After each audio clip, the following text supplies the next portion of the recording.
Shalom bien-aimés dans le Seigneur, que la paix du Seigneur Jésus soit votre partage. Nous bénissons l'Éternel qui nous a fait encore grâce pour que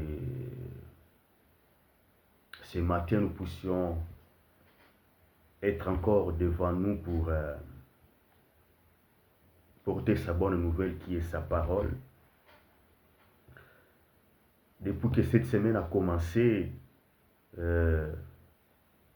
l'Éternel n'a cessé de nous faire du bien en déposant sa parole dans ma bouche pour que je sois canal par lequel il pouvait passer pour toucher son peuple d'une manière ou d'une autre, pour leur enseigner, pour leur consoler, pour leur parler, pour leur faire du bien, pourquoi pas.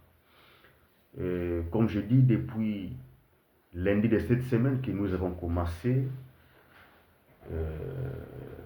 aujourd'hui c'est vendredi, ce qui a fait que c'est la fin de l'enseignement que nous avons commencé, l'enseignement que nous avons intitulé la réputation et ses leçons, c'est-à-dire des leçons que la réputation peut nous enseigner. Alors, si ça peut être un peu difficile pour faire récapitulatif, mais au moins je peux essayer de récapituler certaines choses pour essayer un peu de nous éclairer si il s'agissait de quoi que j'étais en train de parler. Alors déjà, comme vous venez d'écouter, je parlais des réputations et ses leçons.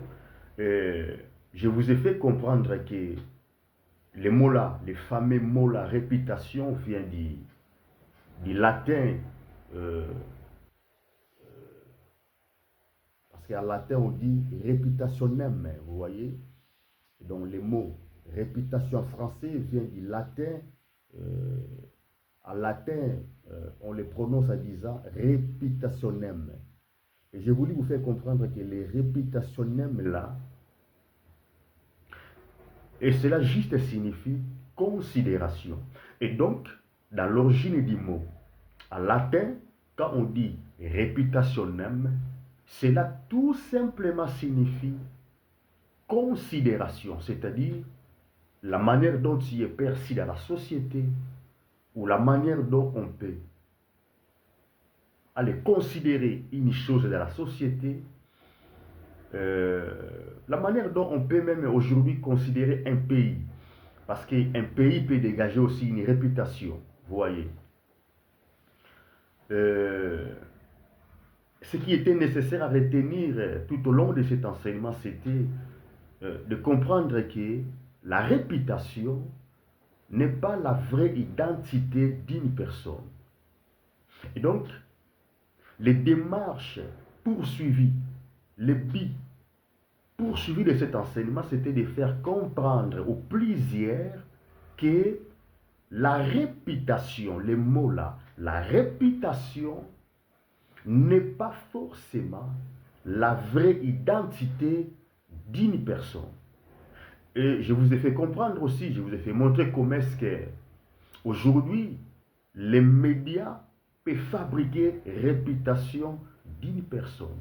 Les médias peuvent fabriquer réputation d'un homme politique pour les présenter comme étant l'homme qu'il faut. Vous voyez, aujourd'hui avec les billets des banques, aujourd'hui avec de l'argent, quelqu'un peut fabriquer sa propre réputation.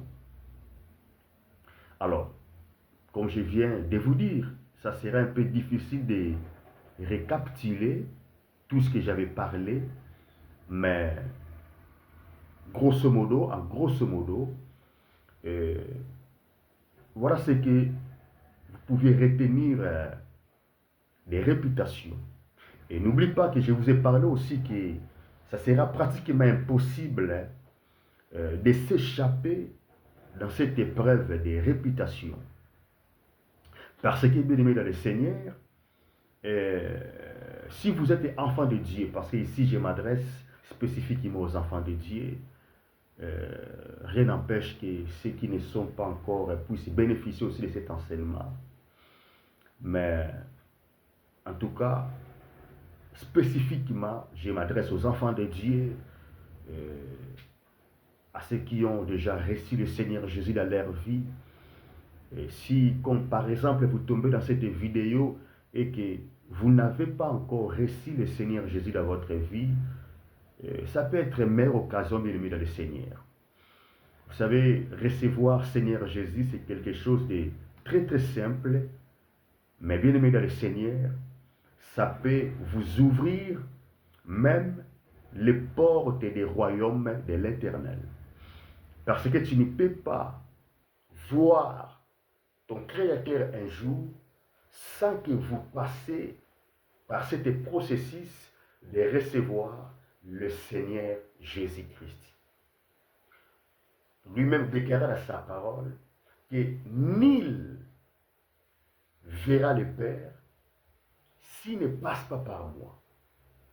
Aucune créature ne peut voir le Père s'il ne passe pas par moi. Il a déclaré encore que je suis le porte. Vous voyez, c'est-à-dire, c'est par moi que vous allez rentrer. Et donc, bien aimé le Seigneur, recevoir le Seigneur Jésus, c'est garantir votre vie éternelle. Je répète encore, tu peux être millionnaire, tu peux être milliardaire, tu as tout ce qu'il faut sur la terre. Mais recevoir Seigneur Jésus, cela garantit votre vie éternelle. La mort existe, oui, même pour ceux qui ont reçu Jésus, même pour ceux qui n'ont pas encore reçu le Seigneur Jésus. Car je crois que c'est toujours possible de les recevoir. Par exemple, aujourd'hui, parce que vous avez tombé dans cette vidéo. Il est écrit, quand vous attendez sa voix, lorsque vous allez entendre sa voix, n'en dire si ce n'est pas votre cœur. Peut-être c'est l'occasion. Donc j'étais en train de dire que, en recevant le Seigneur Jésus, quelque chose de très simple, votre éternité est garantie. C'est-à-dire, la mort de celui qui n'est pas enfant de Dieu et la mort de celui qui est enfant de Dieu, il y a une grande différence. La différence est celle-ci. Après la mort sur cette terre, l'autre, en attendant qu'il voie son Créateur, son Maître, son Seigneur, il va se reposer au sein d'Abraham, dans les lieux de repos. Mais l'autre là, qui n'a pas reçu le Seigneur Jésus, après sa mort, en attendant le jugement, il va aller passer, si vous voulez, l'état là d'entendre le jugement dans un lieu de tourment.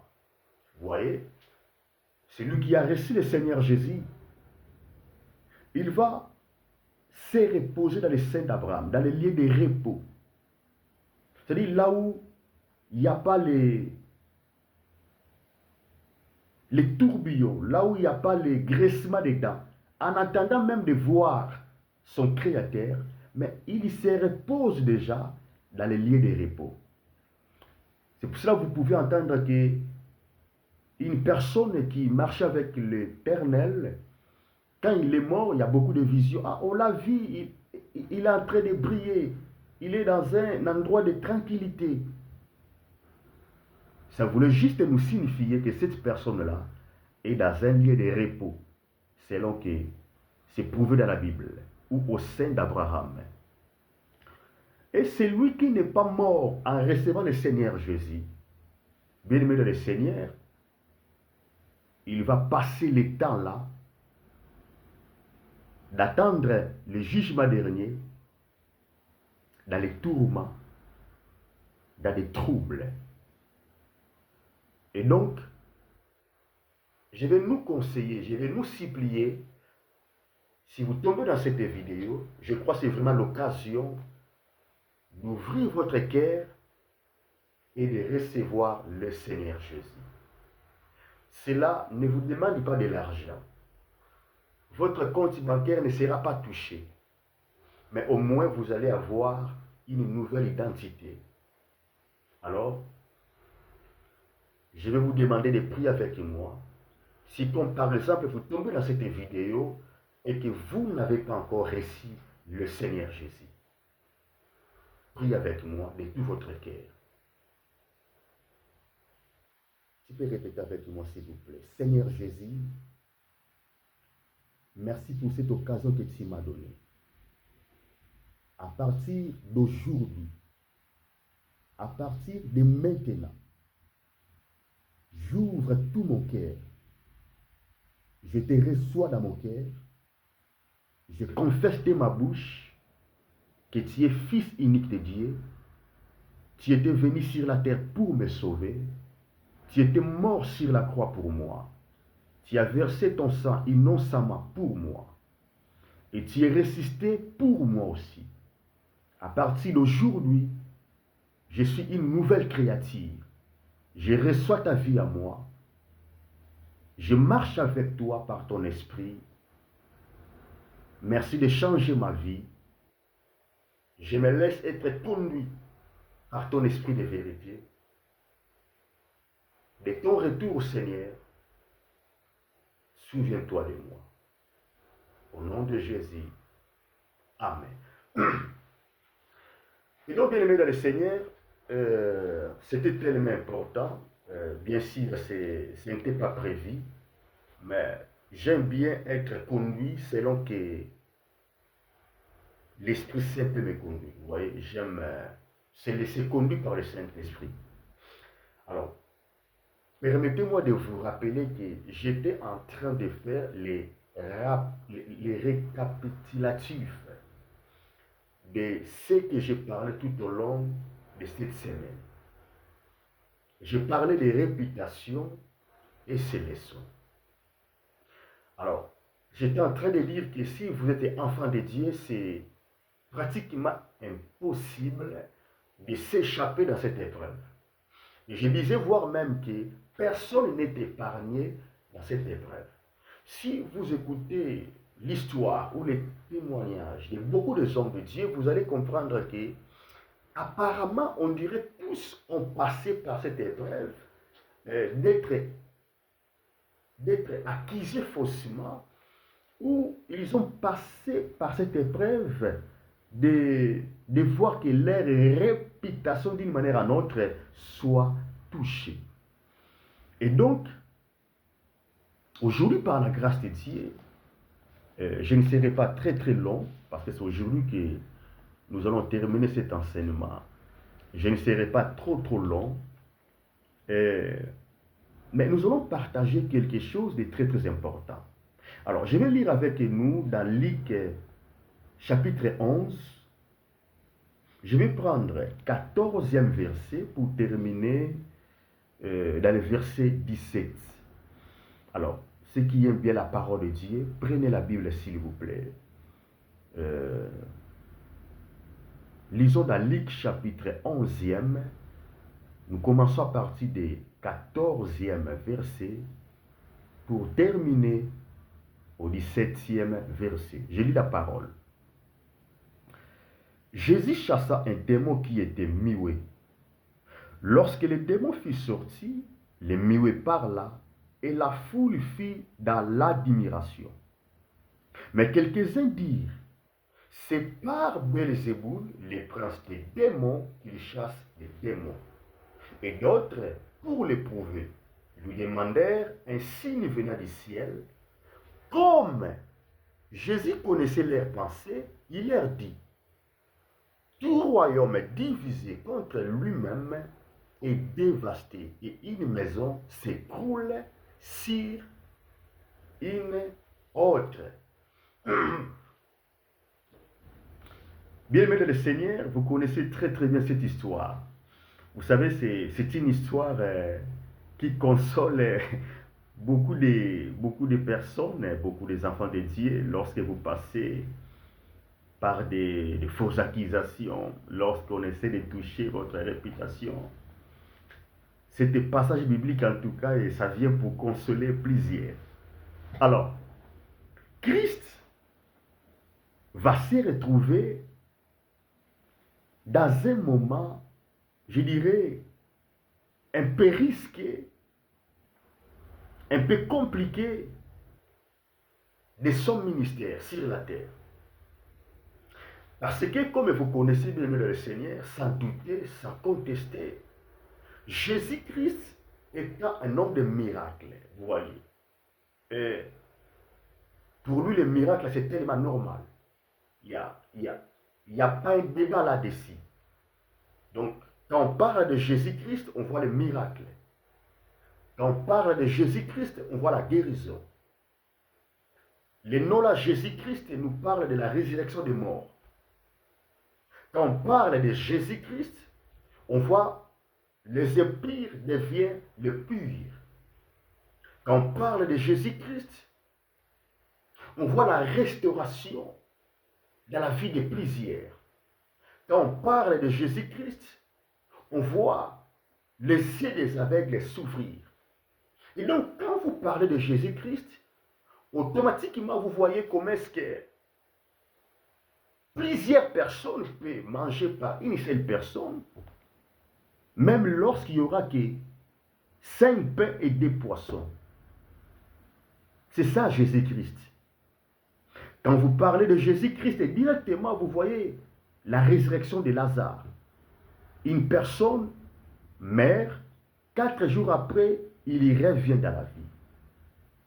Quand vous parlez de Jésus-Christ, bien aimé de le Seigneur, vous pouvez comprendre que vous parlez de quelqu'un dont même ses ennemis ou ses adversaires peuvent témoigner que jamais personne n'a parlé comme cet homme depuis que le monde existe. Quand vous parlez de Jésus-Christ, c'est-à-dire vous parlez de quelqu'un qui sait comment faire du bien aux autres. Quand vous parlez de Jésus-Christ, vous parlez de celui qui vient d'en haut, miraculeusement, inexplicable, mais c'est vrai, quelqu'un venu d'en haut, descendant sur cette terre des hommes, passa par une femme vierge, une grossesse sans l'origine d'un homme, faisait du bien aux gens, mais finira monté sur la croix, pardonnant les péchés de plusieurs, ouvrant la porte du royaume de son Père à tous ceux qui croient à son nom, à tous qui pouvaient lui recevoir. Et donc, quand on parle de Jésus-Christ, on parle de celui qui a terminé l'orgueil du diable. Parce que le diable était un champion que personne ne pouvait le terrasser. Quand vous parlez de Jésus-Christ, vous parlez de celui qui a écrasé la tête de Satan. Il n'y avait personne pour nous défendre devant le diable. Il n'y avait personne. À l'image de Goliath pour les Philistins devant le peuple d'Israël. Il n'y avait personne pour nous défendre. Quand vous parlez de Jésus-Christ, vous parlez de celui qui a laissé les tombes vides. Quand bien même que les soldats étaient là pour sécuriser. Mais l'homme a laissé les tombes vides. Donc l'histoire là dans le vide, vous voyez comme on dit, coup de tête dans le vide, ça ne commence pas aujourd'hui. Quand on parle de Jésus-Christ, on parle de quelqu'un dont l'autre fois, il a prêché la parole, il a fait des miracles. Les gens n'étaient pas du tout contents parce qu'il a déclaré qu'avant qu'Abraham fît, moi je suis. Et quand on va chercher pour lui jeter dans une fosse, il va passer au milieu de gens. Les gens restaient un peu, comme on dit, je crois le mot c'est hypnotisés. Vous voyez, les gens restaient dans le vide. Je crois que vous avez compris les mots là. Les gens, c'est comme si c'était drogué En tout cas, pour des mots simples, ils ont pris quelque chose d'égal et vide. Quand vous parlez de Jésus-Christ, bien aimé dans le Seigneur, vous parlez de celui, après sa mort, ressuscité. Frère, il est retourné auprès de son Père tranquillement. Les yeux des gens braqués. Les gens les voyaient retourner auprès de son Père. Quand on parle de Jésus-Christ, quand on parle de Jésus-Christ, on parle de quelqu'un qui sait comment pardonner ses ennemis. Ceux qui peuvent lui persécuter. Même en montant sur la croix, il pouvait pardonner ceux qui l'ont fait du mal. Quand on parle de Jésus-Christ, et bien aimé dans le Seigneur, on parle de celui qui a promis l'Esprit Saint et il a accompli ça dans la chambre haute. Quand on parle de Jésus-Christ, on parle de celui qui nous a promis que je vais préparer une place pour vous et je viendrai vous prendre. Quand on parle de Jésus-Christ et bien aimé dans le Seigneur, on parle de celui qui est le milliardaire et le millionnaire, et Satan le diable, et les pauvres, et les saints, et les impires, et le pire. Tous, on attend son retour. Donc, malgré le monde fonctionne, mais le monde fonctionne en attendant le retour d'une personne, que vous voulez ou pas. C'est ça Jésus-Christ. Et donc ce jour-là, il va retrouver une personne qui avait un démon en lui. Mais le démon là, c'était un démon de Mioué. Et donc, il va chasser ce démon-là. Bien aimé, regardez ce qui va se passer. Mais permettez-moi de vous rappeler que je continue de parler sur réputation et ses leçons. Et donc, comme aujourd'hui c'est le dernier jour de l'enseignement, je ne peux pas m'en empêcher de parler de Jésus. Parce qu'il est déclaré dans sa parole que le disciple n'est pas plus grand que son maître. Si le maître lui-même a passé par ces épreuves de réputation, bien aimé dans le Seigneur, donc lorsque aujourd'hui vous passez par ces épreuves, c'est très très important de comprendre que mon maître a passé par là. Et donc c'est pour cela, il faut que je parle de lui. Donc je ne peux pas parler d'autres personnages sans que je parle de lui. Alors, il a chassé les démons est parti, ce qui est normal. Là, il s'agissait de Jésus. Le démon est parti. C'est-à-dire, l'homme est délivré de ces démons-là de Mioué. Parce qu'aucun démon ne peut résister Jésus-Christ. Raison pour laquelle lui-même il dira, en mon nom, vous chasserez les démons. Parce que moi, les démons m'obéissent. Et donc, si vous voulez chasser les démons, si vous voulez chasser les esprits impurs, à mon nom, vous chasserez les démons. Et ce qui va se passer, bien aimé le Seigneur, dans cette histoire, ça sera quelque chose qui étonne. La Bible nous dit ceci, lorsque le démon est parti, l'homme est délivré, la foule a admiré. C'est-à-dire, la foule était tellement étonnée. La foule était impressionnée. La foule, bien entendu, certains dans la foule ont apprécié le miracle, étaient étonnés. Certains dans la foule ont honoré le miracle. Mais il est écrit ceci, quelques-uns aussi, dans la même foule. Allez, disons qu'ils étaient 1000. Parce que Jésus-Christ était homme de la foule. Partout il passait, avec une longue sorte d'attraction, il attirait. Disons qu'il y avait 1000 dans la foule.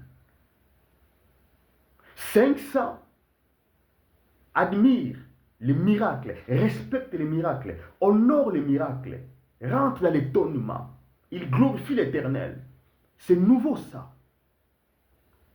On connaît bien cet homme. C'est un mioué. Il ne parlait pas. Là maintenant il parle. Là c'est un miracle venu du Tout-Puissant, notre Père Céleste, Dieu d'Abraham, d'Isaac et d'Israël. Les 500 célèbrent les miracles, louent l'Éternel. Mais la Bible nous dit, quelques-uns parmi eux, ils ont levé l'option de bafouer les miracles. Quelques-uns parmi eux, ils ont allé plus loin. Parce que si c'était possible, je peux comprendre que vous disiez que ce miracle-là est faux. C'est un miracle fabriqué. Ce n'est pas un miracle qui vient de l'Éternel. On pouvait se limiter à ce niveau-là. Mais regarde comment est-ce que le cœur de l'homme, depuis lors, a été toujours cruel. Certains parmi eux, quelques-uns parmi eux, ils diront qu'ils chassent les démons par Belzéboul. Et donc, il voulait dire, le miracle là que vous voyez, il vient d'opérer ce miracle-là par Belzéboul. Il faut comprendre qu'ils sont tous là, dans la même foule. Les autres célèbrent, et les autres disent, non, non, non, non, non, non, non, non, non, non, non, ne soyez pas prêts à célébrer, non, non, non, non, non, non, non, non, non. Vous voyez, c'est ce qui se passe aujourd'hui. Lorsque l'Éternel élève son serviteur, les autres glorifient l'Éternel pour dire, Seigneur, merci, tu nous as envoyé encore l'un de ton serviteur. Cet homme, c'est un homme de Dieu. Non, comme chantait notre frère, un homme de la chair ne peut pas prêcher comme ça. Non, un homme de la chair, non, ne peut pas prier comme ça. Cet homme, c'est un homme de Dieu. Tandis que les autres sont là pour célébrer. Parce qu'ils ont vu l'Éternel en vous. Bien-aimés dans le Seigneur, c'est ce qui se passe aujourd'hui. Les autres seront aussi là pour dire non, non, non, non, non, non, non, non. Ne soyez pas encore pressés de lui recevoir. Non, non, non, non, non, non. Ne soyez pas pressés de croire à ces miracles. Non, non. Ne soyez pas pressés de croire à ce qu'il parle. Non, non, non. Ça ne commence pas aujourd'hui. Et parce que tes enfants sont les disciples de l'Éternel, ne pensez pas qu'ils seront échappés ou épargnés dans cette bataille. La Bible nous dit, dans la foule, les autres honorent, célèbrent, respectent, louent l'Éternel. Dans la même foule. C'est-à-dire sur place. La foule est divisée en deux. Les autres commençaient à faire tout moyen, non seulement pour bafouer les miracles, non seulement pour bafouer l'ainsi dit l'Éternel, l'ainsi fait l'Éternel, mais aussi pour bafouer l'homme par lequel l'Éternel, le Très-Haut, le Tout-Puissant, a passé pour opérer ces miracles-là. Ils diront, ils chassent les démons par les Belzéboul. Alors, il faut comprendre que le Belzéboul, c'est-à-dire roi des mouches. Vous voyez, quand on dit Belzéboul, c'est-à-dire roi des mouches. Dans notre terme, roi des démons. D'ailleurs, la Bible utilise les mots là pour dire Belzéboul, donc prince des démons. Mais en réalité, c'est roi des démons, roi des mouches. Le temps me manquerait, sinon j'allais vous expliquer ce qui fait que vous avez déjà entendu que dans cette église-là, les gens viennent beaucoup, mais ils viennent pas parce que l'Esprit s'est envoyé des gens là-bas ou parce qu'ils ont évangélisé. Non, les gens viennent beaucoup parce qu'ils ont utilisé cette puissance de Belzéboul. Moi, je suis footballeur en fait. J'ai fait le foot. Même dans le foot, ça existe. Vous savez, il y a des joueurs, lorsqu'ils passent, il y a quelque chose qui attire. Aujourd'hui, il y a même, il y a même des hommes politiques, il y a même des... Je ne dis pas que l'onction là, ça n'existe pas.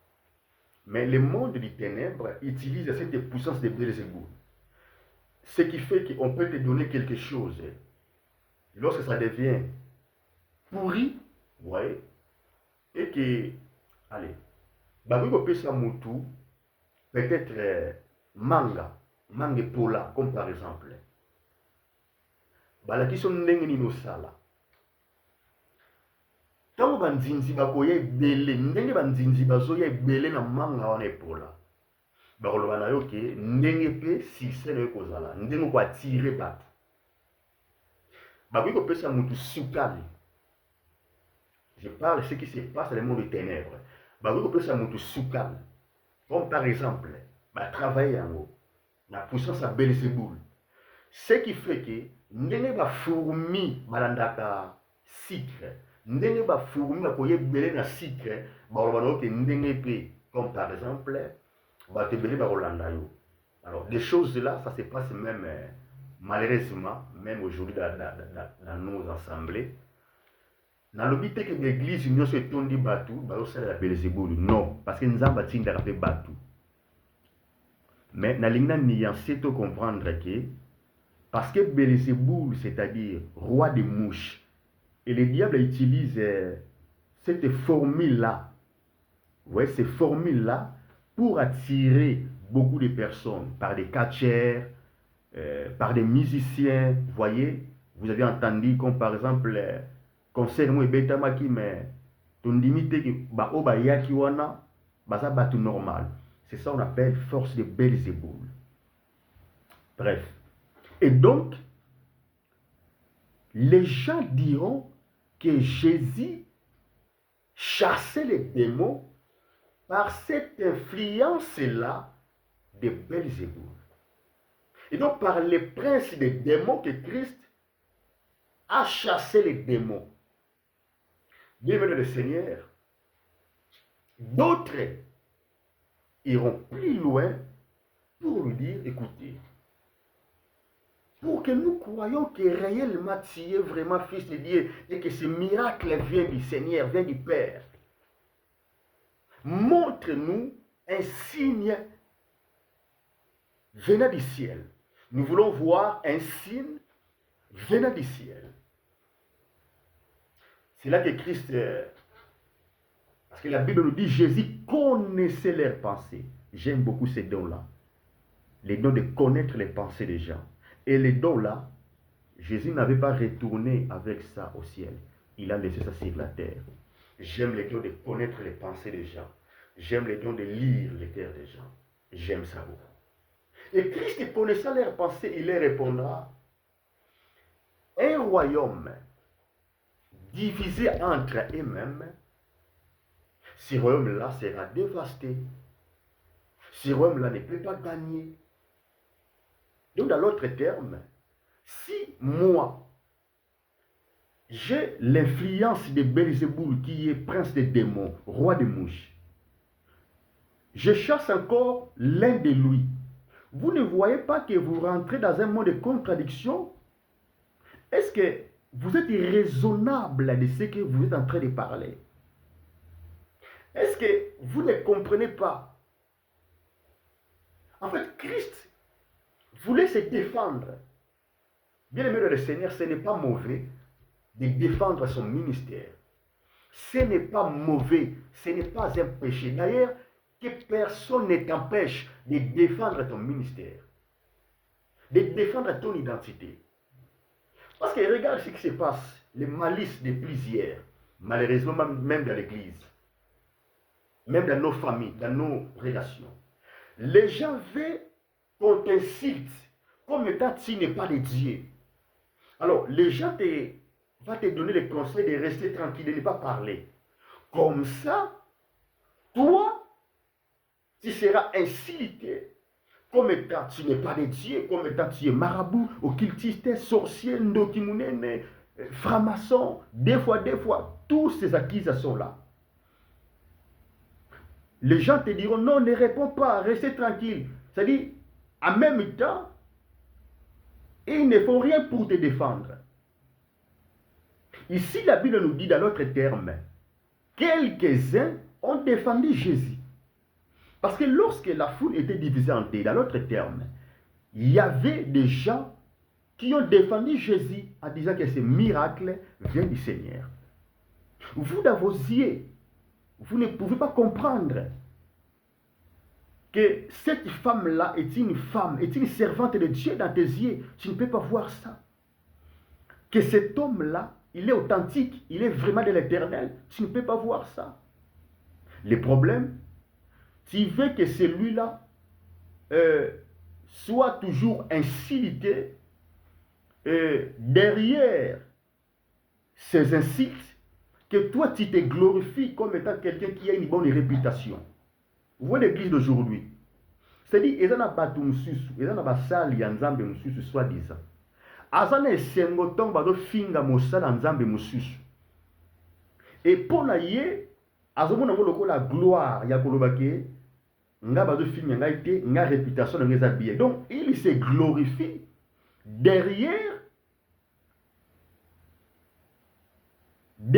comment je peux dire ça? Il se glorifie derrière les insultes de l'autre. Quand on détruit la réputation de l'autre, lui, il se glorifie. Mais il sera le premier avec son hypocrisie de dire non, ne réponds pas, ne dis rien. Non, non, non, non, non, non. Ici, Jésus est en train de répondre, d'ailleurs cruellement. Et quelque part, Christ dira même, si moi je chasse les démons par Belzéboul et vos enfants, bien-aimé dans le Seigneur, tu es mieux placé de défendre ton identité. Christ ne se laissait pas faire. Christ ne s'est pas laissé faire. Jésus ouvrait toujours sa bouche pour défendre son identité sur la terre. Je ne vous impose pas de croire qui je suis. Parce que moi-même, je sais que je suis vraiment enfant de Dieu. S'il y a 5 enfants de Dieu sur la terre, moi, je suis dedans. S'il y a 5 serviteurs de l'Éternel qui n'est pas corrompu, qui n'ont pas fléchi leurs genoux devant Baal, moi, je me fais partie. Donc, tu ne peux pas m'empêcher de dire ça, parce que je vois mon cœur, je connais mon cœur. Je ne te dis pas de croire à ce que moi j'ai dit, mais tu ne peux pas m'empêcher de témoigner qui je suis. Et donc, Christ défendait son image, son ministère sur la terre. C'est un peu comme l'apôtre Paul pouvait aussi défendre son ministère. Tout un chapitre, l'apôtre était en train de défendre son ministère pour faire montrer que s'ils ont des apôtres, mais moi aussi je suis un apôtre. Est-ce qu'ils ont des prophètes? C'est vraiment des prophètes? Ils sont des prophètes? S'ils sont des prophètes, eh bien, moi je suis aussi prophète. Et l'apôtre dira, je suis d'ailleurs mieux que... Mais ce n'est pas pour moi un sujet de se glorifier. Mais si vous voulez que je commence à se glorifier comme eux ils font, je dois bien se glorifier et avec raison. Là, c'est l'apôtre Paul qui parle comme ça. Parce qu'il savait qui il était. L'apôtre Paul savait qui il était. Donc, quand vous savez qui vous êtes, bien-aimés dans le Seigneur, défendez votre identité en Jésus-Christ. Ce n'est pas un péché. N'acceptez pas qu'on te donne une nouvelle identité. Non, non, non, non. Vous êtes enfant de Dieu, je répète encore. Et donc, bien aimé de le Seigneur, parce que je parle des réputations et ses leçons, je rappelle encore que c'est aujourd'hui fin de cet enseignement. Je voulais vous faire montrer comment est-ce que personne n'est épargné dans cette bataille. Jésus dira plus tard, je répète encore, aucun disciple n'est plus grand que son maître. Jésus-Christ, Dieu sur la terre, les gens ont douté de lui. Ils ont vu des miracles, ils n'ont pas entendu, non, ils étaient là, à 0 mètre, ils ont vu des miracles. Bienvenue le Seigneur. Si quelqu'un ne vous aime pas, tu peux faire des miracles devant lui. Comme prophète Élie, le fait peut descendre du ciel. Tu peux prophétiser comme pas possible en détail, comme vous aimez là. Frère, si la personne ne vous aime pas, il ne sera pas une bénédiction pour vous, malheureusement. Et donc, tournez le dos contre ceux qui ne vous aiment pas. Tournez le dos contre ceux qui ne croient pas dans votre ministère, car c'est très très dangereux. Se contenter avec ces quelques-uns-là qui croient que vous opérez au nom de l'Éternel. Se contenter à quelques-uns-là qui croient que votre prophétie vient de Dieu. Parce que vous-même, vous êtes certain que moi, je prophétise au nom de l'Éternel. Moi, ce n'est pas quelque chose que ma famille m'a donné. Ce n'est pas quelque chose que mon père, mon grand-père, ma grand-mère m'a donné. Non, ce n'est pas quelque chose que j'ai pris chez Marabout. Ce n'est pas quelque chose qui vient de Kabbale, je ne sais pas. Allez, je ne sais pas. Moi, ça vient de l'Éternel. Je n'ai même pas demandé. Je n'aime pas ça même. Mais l'Éternel a voulu que je sois son prophète. Si vous êtes convaincu de ça, alors soyez contentés à ceux qui croient que réellement vous êtes de Dieu et que ce que vous faites ça au nom de l'Éternel. C'est ce qui a fait que la Bible est très claire et nette. À ceux qui l'ont reçu. Parce que lorsque Christ était venu, il n'était pas venu sur la terre avec formule de à ceux qui l'ont reçu. Non. Il était venu pour sauver d'abord, selon la Bible, pas moi, allez, le peuple d'Israël. Prévenez même lorsqu'il envoyait ses disciples. Allez d'abord dans la maison d'Israël. Mais Christ lui-même, Jésus avait compris, frère, ce n'est pas toi qui vas vaincre les hommes. Et c'est très dangereux si cet homme-là, on l'appelle homme de Dieu. Il peut te détruire si l'Éternel ne t'intervient pas. Parce qu'il a les malices, il connaît la parole de Dieu, il peut te détruire si l'Éternel n'intervient pas. Christ avait compris que si je compte sur ces hommes, je dois échouer dans ma mission sur la terre. Si je m'attarde toujours à chercher à convaincre ceux qui ne croient pas moi dans ma maison, parce que n'oublie pas, la Bible nous dit, même dans la maison de Jésus, même ses frères ne croyaient pas non plus à lui.